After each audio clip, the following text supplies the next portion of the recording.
बुलेटिनच्या सुरुवातीला एक महत्त्वाची बातमी आहे। केंद्र आणि राज्य सरकारकडून इलेक्ट्रिक वाहनांना प्रोत्साहन देणारे धोरण राबवण्यात येते।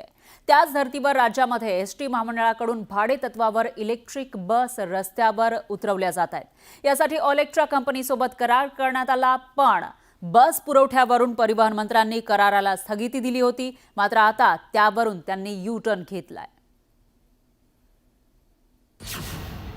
एसटी महामंडळाचा रिव्हर्स गिअर, प्रताप सरनाईकांच्या निर्णयाला ब्रेक, बस भाड्यानं घेण्याचा निर्णय कायम।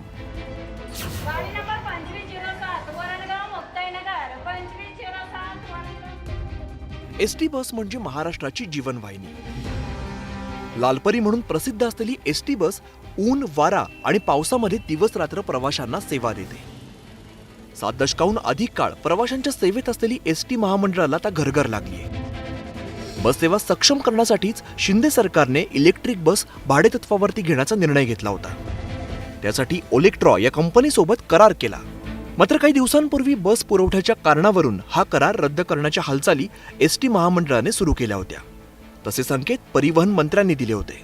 नवीन त्यांच्या निवेदनानुसार त्यांनी काही गोष्टी आमच्याही निदर्शनास आणलेल्या आहेत की आमचेही पैसे, म्हणजे तुम्ही असं म्हणताय की आमच्या बस वेळेवर नाही आल्या, परंतु एसटी महामंडळाला आमची जे बिलाची रक्कम आहे ती वेळेवर न दिल्यामुळे आम्हाला बँकेला पैसे भरता नाही आले आणि बँकेला पैसे न भरल्यामुळे आम्हाला बँकेनं जे आम्हाला लोन होतं ते दिलं नसल्याकारणानं आम्हाला बसेस आणता नाही आल्या। सध्या एसटी महामंडळाच्या ताफ्यात 14,000 एसटी बसेस आहेत, तर महामंडळाला आणखीन 22,000 बसेसची गरज आहे। या पार्श्वभूमीवरती ओलेक्ट्रा कंपनीला 5,150 बसेस भाडेतत्वावरती पुरवण्याचं कंत्राट देण्यात आलं होतं। त्यापैकी आतापर्यंत केवळ 220 बसेस ओलेक्ट्रानं पुरवलेल्या आहेत। कंपनीकडून बसेस पुरवण्यास होत असलेल्या विलंबाच्या पार्श्वभूमीवरती ओलेक्ट्रा कंपनीसोबतचा निर्णय रद्द करण्यासाठी हालचाली सुरू झाल्या होत्या, पण आता हा निर्णय फिरवण्यात आलाय। जोपर्यंत भविष्यामध्ये सुद्धा जे पैसे द्यायचे आहेत त्यांच्या कंपनीला त्याची जबाबदारी आमच्या फायनान्स डिपार्टमेंटनी जर नाही घेतली तोपर्यंत आम्ही सुद्धा त्यांच्या बसेस ह्या घेऊ शकत नाही। कारण आता जर त्यांच्या बसेस आम्ही घेतल्या तर त्या व्यवहार होणार नाही। आम्ही आमच्या कामगारांचा पगार देणार, आम्ही डिझेल बसेसमध्ये भरणार, स्वच्छतेसाठी खर्च करणार की त्यांना पैसे देणार। आधीच एसटी महामंडळ आर्थिक अडचणीतून जात आहे। एसटी कर्मचाऱ्यांचे पगार वेळेवरती करताना महामंडळाच्या नाकेनऊ येत आहेत।